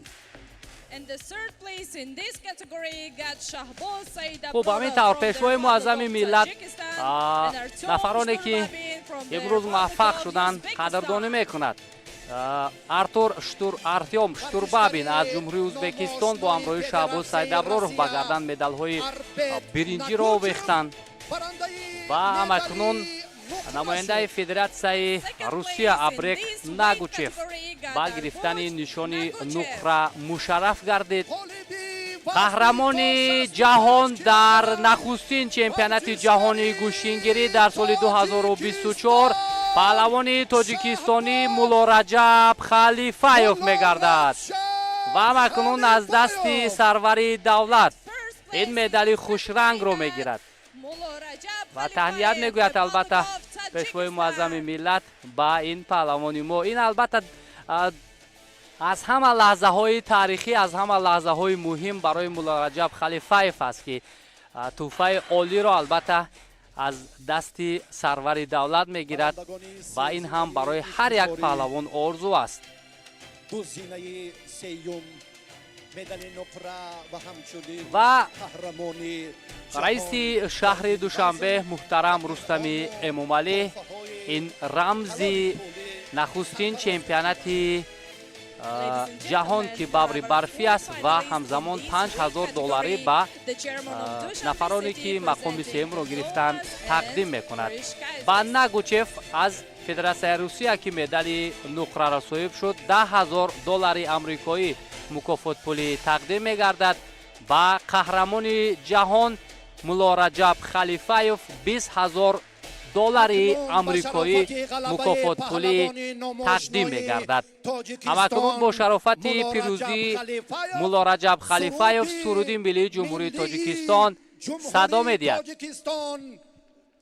می‌دهد. Sounds the national anthem of the Republic of Tajikistan.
واقعا تمام زحمت و تلاش و کوشش‌های ورزشگران به خاطر پرافشان کردن پرچم تاجیکستان در عرصه جهان است. به خاطر بلند برداشتن سرود ملی جمهوری تاجیکستان بلند صدا دادن آن است و امروز آن پهلوانان موفق ما توانستند که به طور ارزنده پرچم کشور را بالا بردارند، سرود ملی صدا داده شود. این موفقیت بزرگ را البته در نزد رهبر دولت نشان دهند و البته که دستگیری های همیشگی حکومت جمهوری تاجیکستان خاصتا پیشوای معظم ملت محترم امومعلی رحمان در سمت ورزش خیلی زیاد است و آن سخنهای روح بلندانه که سرور دولت محترم امومعلی رحمان با ورزشگران بارها ابراز داشتند که هنگام مسابقه های سطحی با نفوذ شما تنها نیستید، در نزد شما، در پشت شما سرور دولت و تمام اهالی مردم تاجیکستان از این چیز البته ورزشگران را روح بلند میکند و امروز هم این قدرشناسی، این توجهی که رهبریت عالی مملکت رئیس شهر دوشنبه داشتند واقعا هم روح بلند میکند بار دیگر ورزشگران را و تمام آن نمایندگان کشورهای خارج را. و همین طور دیگر یادآور میشویم که در وزن 65 کیلوگرم ارتور شتوربابین از ازبکستان، شهباز سیدابرارов از تاجیکستان دو مقام سوم را اشغال کردند. ابرک ناگوچف از فدراسیون روسیه جای دوم و مولا رجب خلیفایف مقام اول را مالی خود کرد. البته با محبت و صداقت خاصه تمام مخلصان و هواداران پیشوای معظم ملت محترم امومعلی رحمان و رئیس شهر دوشنبه را گسیل میکنند. این هم واقعا هم یک رویداد مهم و تاریخی بود که ما در این مجمع باشکوه دیدیم، مشاهده کردیم. تاریخ و فرهنگ و он анъаноти бою ғании мардуми тоҷик акнун боз ба таври васеъ дар сатҳи ҷаҳон муаррифӣ гардид. تا 71 کیلو ورزشگران آماده می‌گردند. موعد متنتن قهرمانی جهان را باز هم با تنتنه استقبال می‌گیریم. بعد از سپاریدن جایزه‌های افتخاری و معرفی 4 وزن روز اول قهرمانی جهان بعد از آنه که پهلوانان وزن 65 کیلوگرم جایزه‌های خود را گرفتند، یک نفر طالع وزن 71 کیلوگرم نیز بعد از چند لحظه نفران موفق قدردانی می‌گردند و البته یک اقدام خوبی دیگر از جانب حکومت جمهوری تاجیکستان، از جانب مقامات اجرایی حکومت دولتی شهر دوشنبه و فدراسیون گوشتنگیری تاجیکستان در آن است که بعد از انجام رقابت‌ها لاتری برنوک هم صورت می‌گیرد که نفران خوش‌طلع طالع می‌توانند که در اینجا صاحب تحفه‌های ارزشمند گردند. استقبال گیرید.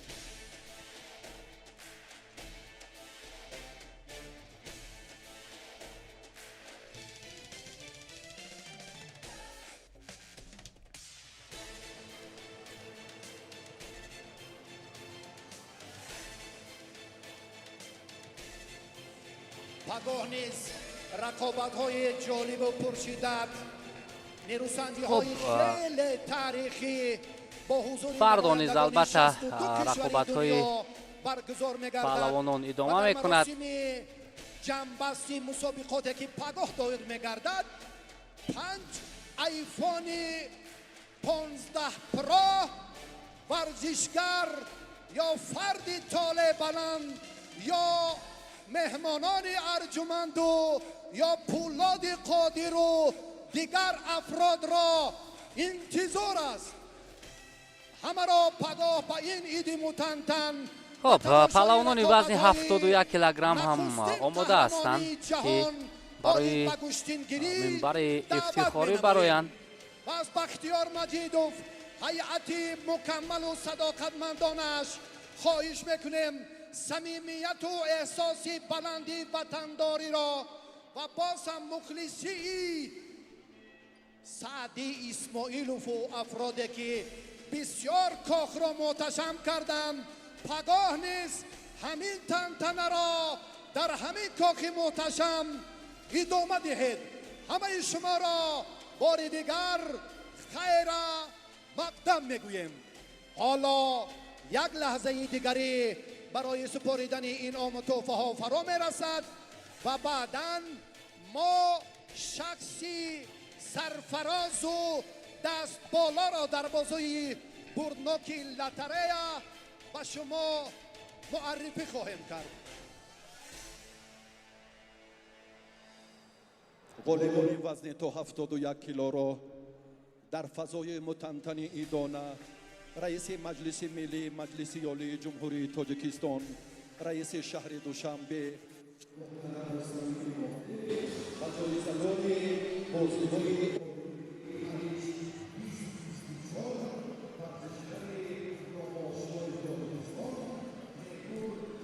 خب نفران موفق آن پهلوانانی که در وزن 71 کیلوگرم مقام های افتخاری را صاحب گردیدند. تحفه ها را رئیس مجلس ملی مجلس عالی جمهوری تاجیکستان، رئیس شهر دوشنبه محترم رستم امامعلی و جایزه‌دار بازی‌های المپیک پاریس 2024 تیمور رحیموف می‌سپارند. بعد از چند لحظه برمیگردیم.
finalist, the Olympic champion 2024, Temur Rahimov.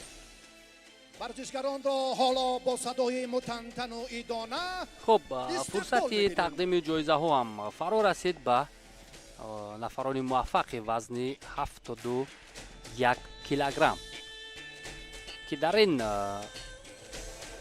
вазн ҳам албатта намояндагони тоҷикистон муваффақанд. хуб, мирзо ҷамил рамазонов аз тоҷикистон бо ҳамроҳии Ильёс Покдил аз ҷумҳурии исломии Эрон моли худ карданд ки онҳо нишонҳои биринҷиро моли худ мекунанд. раиси маҷлиси миллии маҷлиси олии ҷумҳурии Тоҷикистон, раиси шаҳри Душанбе муҳтарам Рустами Эмомалӣ медалҳоро ба гирандагони мақоми сеюм тақдим мекунанд ва ҳамзамон ба Дилшод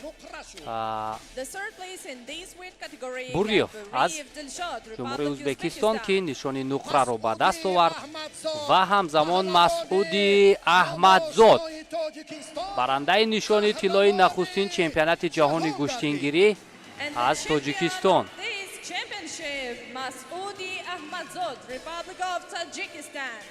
ва ҳамакнун Темур Раҳимов ҷоизадори бозиҳои Олимпии Париж 2024 мукофотҳои пулӣ ва рамзи ин мусобиқа ки бабри барфӣ аст ба паҳлавонон тақдим мекунад.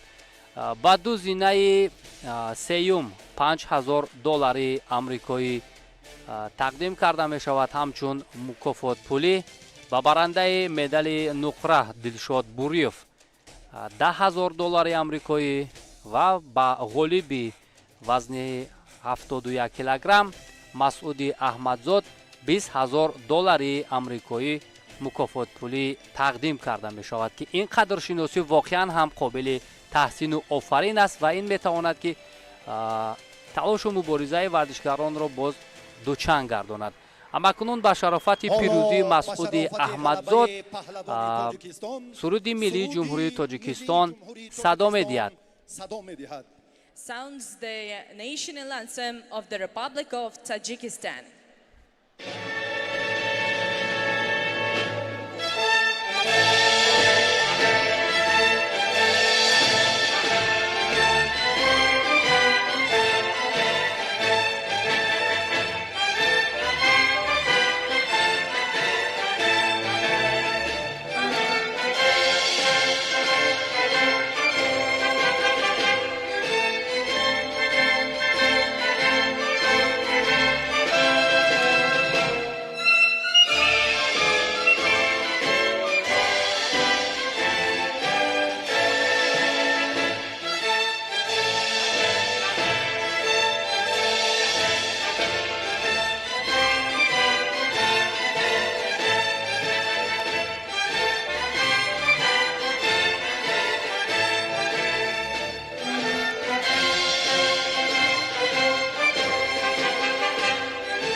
سپاس و تشکر و ورزشکاران در منبع از ظفر و کامگاری و حالا فرصت عکس برداری فراهم است.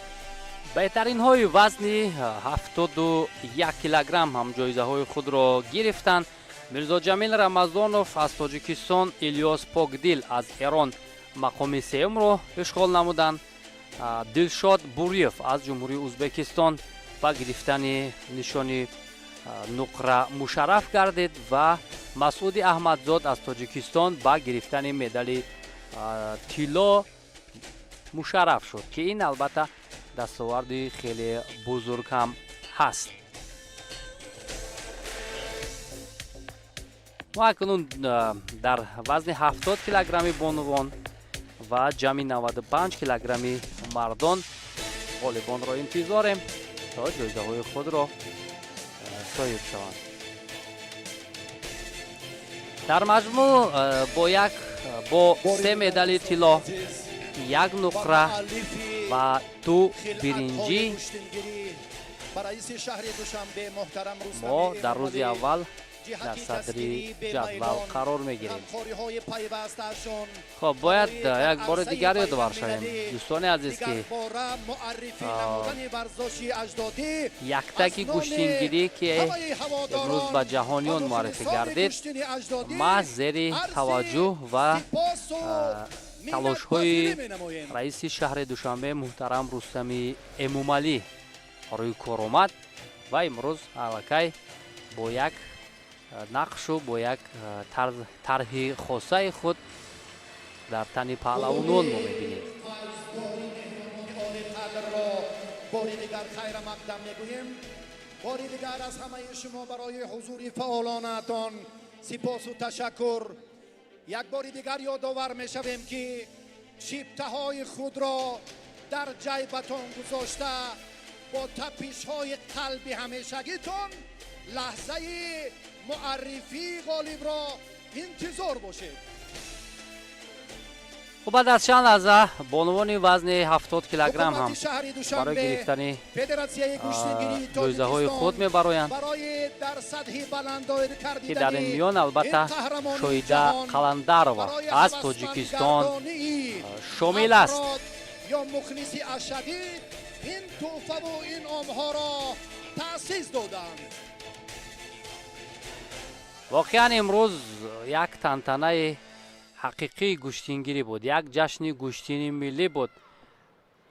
مراسم افتتاح را مشاهده کردیم که چگونه با یک شکل مخصوص با یک برنامه بسیار هم جالب طرحریزی گردیده پیشنهاد گردید.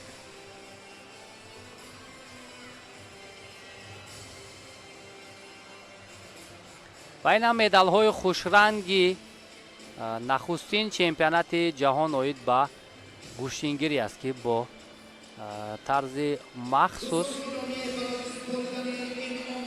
ساخته شده است.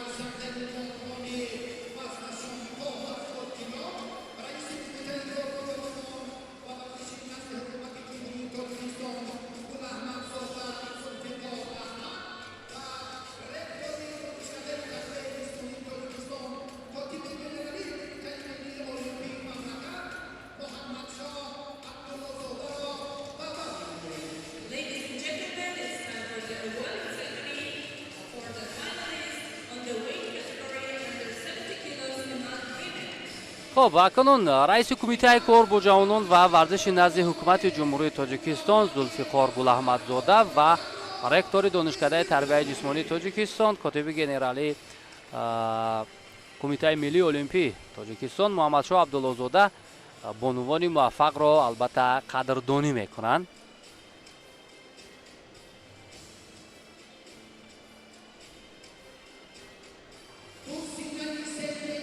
خب دو زینه سوم افتخاری را لی ون تینگ از تایپی چین و کامیلا بادورова از فدراسیای روسیه اشغال کردند که با آنها نشانهای برنجی از جانب رئیس کمیته کار با جوانان و ورزش نزد حکومت جمهوری تاجیکستان ذوالفقار گلاحمدزاده تقدیم می‌گردد. شویده قلندرова در نخستین چمپیونات جهانی گوشتینگیری توانست که تا به مرحله نهایی بیاید و صاحب نشان نقره این مسابقه بانفوذ گردد. گلنازه متنیازова از ازبکستان این بانوی موفق که در رشته جودو هم دستاوردهای خیلی بزرگ دارد نخستین قهرمان جهان در وزن 70 کیلوگرم بانوان در رشته گوشتینگیری دانسته می شود. محمدشاه عبداللهزاده کاتب گنرالی кумитаи миллии олимпии тоҷикистон, ректори донишкадаи тарбияи ҷисмонии тоҷикистон он рамзи мусобиқа ва мукофотҳои пулиро ки $5000 амрикоиро ташкил медиҳад ба нафарони зинаи сеюм тақдим мекунад ва ҳамзамон $10000 амрикоӣ ба Шоҳида Қаландарова ки ин албатта дастгирӣ ва қадршиносии олӣ аст. $20000 он бонуи муваффақе ки мақоми аввалро ишғол кард моли худ мекунад ки паҳлавонони Узбекистон дар маҷмӯъ имрӯз ҳунари шоиста нишон доданд. акнун суруди миллии ҷумҳурии Узбекистон бо шарофати пирӯзии ин бону садо медиҳад.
سپاس و تشکر.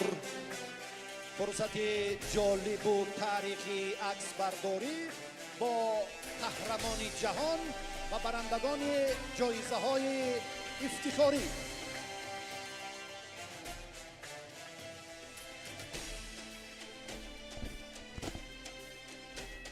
خب همین طور لی ون تینگ از تایپه چین، کامیلا بادورова از فدراسیای روسیه نشانهای برنجی را صاحب شدند.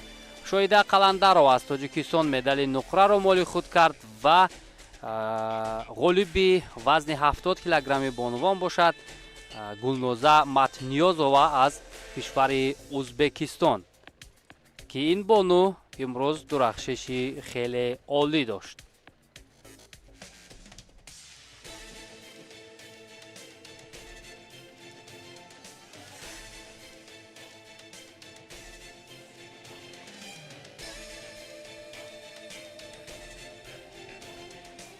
دوستان عزیز، برای سپردن مدال و تحفه های ارزنده وزن جمعی 95 کیلو، نایب پرزیدنت کمیته ملی المپی، قهرمان بازی های المپی ریو دی ژانیرو دلشاد نظرов و پرزیدنت فدراسیون جودوی جمهوری تاجیکستان اسماعیل محمدزایی را دعوت می‌نماییم. Ladies and gentlemen, it's time for awarding ceremony of the finalists on the weight خب category under 95 پهلوانان وزن جمعی 95 کیلوگرم بعد از چند لحظه جایزه‌های خود را می‌گیرند. نایب پرزیدنت کمیته ملی المپی تاجیکستان، قهرمان بازی‌های المپی دلشاد نظرов و رئیس فدراسیون جودوی تاجیکستان اسماعیل محمدزایی مکافات‌ها را تقدیم می‌کنند.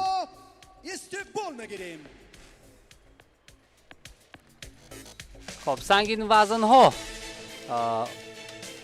بکمурод Олтибоев از دسته فدراسیون بین‌المللی گوشتینگیری دانیل ناتامه از رومینیا، از جمهوری ازبکستان، محسن حسامیدینov از ازبکستان و شکر محمد میرمحمدov از تاجیکستان. خب همین طور بکمراد آلتیبایوف با همراهی دانیل ناتای،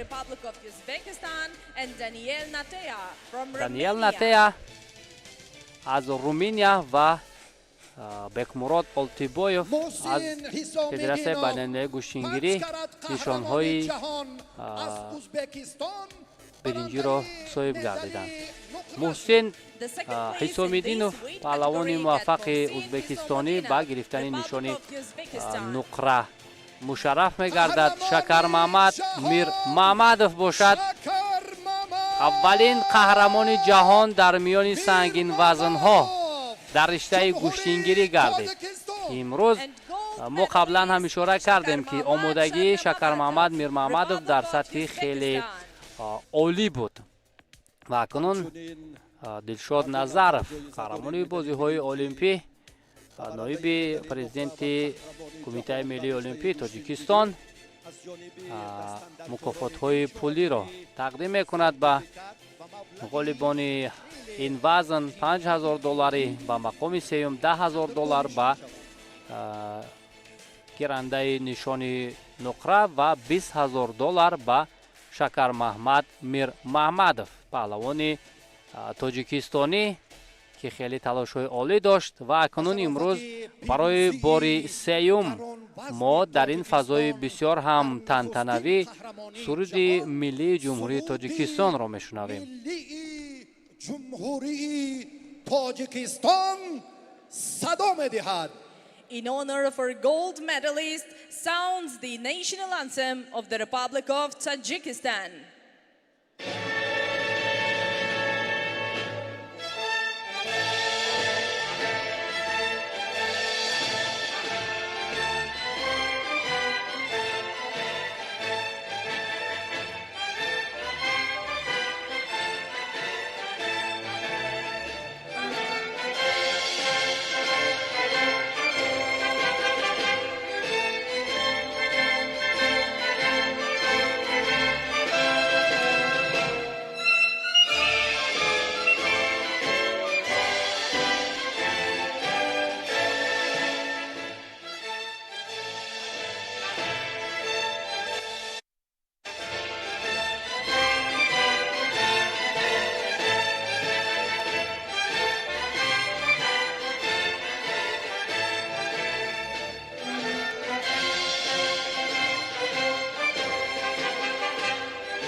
سپاس و تشکر به همه شما و ورزشکاران موفق و حالا چون همینطور دوستان عزیز مخلصان و هواداران شبکه ورزش رسیدیم به نقطه نهایی در روز اول چمپیونات جهان که ورزشکاران وزن جمعی 95 کیلوگرم قدردانی گردیدند. بکمراد آلتیبایوف پهلوان ازبکستانی که فدراسیون بین‌المللی گوشتنگیری را نمایندگی میکرد نشانی برنجی را گرفت. همزمان دانیل ناتایا از رومینیا نشانی برنجی گرفت. محسن حسامیدینov از ازبکستان صاحب نشانی نقره گردید و شکر محمد میرمحمدov قهرمان جهان شد و اکنون کمربندی زرین گوشتنگیری را به قهرمان جهان اسماعیل محمدزایر رئیس فدراسیون جودوی تاجیکستان تقدیم میکند. این مکافات عالی را البته این جایزه عالی را که زحمت و مهنت های شکر محمد میر محمد بود. خوب همین طور دوستان عزیز، بیننده عزیز، آن نفرانی که امروز شبکه ورزش رو پیگیر بودید، ما امروز شادی رقابت های ارزنده شدیم و همین طور تاجیکستان با 3 مدال طلا، 1 نقره و 2 برنجی در روز اول در صدر جدول قرار دارد. خوب تا این دم من سوربان میسایف این رقابت ها رو برای شما شرح و توضیح دادم. سلامت و سربلند باشید. فردا هم رقابت ها ادامه میکنند. خیر. حمزه رحیموف، خورسند مراد آکا، خیرالله عزتوف، استادان زبردست گوشتینگیری توجه کنید. حالا برای هم دیدار و هم نوار بردار و هم تصویر بردار و هم فرده که از بدخشان و رشتان